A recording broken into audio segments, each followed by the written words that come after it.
John. John 1 verse 12. Apat kadtong midawat o misalig kaniya sa hatagan nila sa katungod nga mahimong mga anak sa Dios. Kung misalig dito ni Jesus, kanang hatagan dito ay himo dito niya anak ay misalig mo dito niya wala man tayo pagdatuha. Dawaton dito niya na himo dito niya anak kay kaya misalig man tayo ito o dagat na gahong na makabuntog sa mga daotan. O mag-ayo sa mga tao kanang dani pod sa verse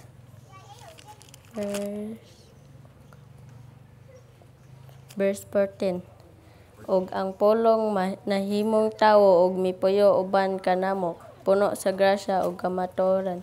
Nakita namo ang iyang himaya, ang himaya nga iyang nadawat ingon nga bugtong anak sa amahan. Si nganong nakaila ka man kanako, nangutana si Nathanael. Si Jesus mitubag, nakita ko ikaw didto sa ilalom sa kahong igira sa wala ka pagtawgan ni Felipe. Ako nasabtan ni gamhanan jud kay si Jesus kay bisag wa pa gani naabot si Jesus din layo kayo ya jung nakitaan si Nathanael sa ilalom sa igira.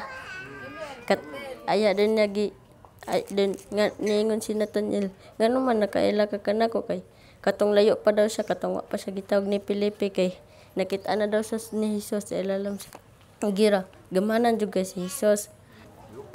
Verse 4 taman 5.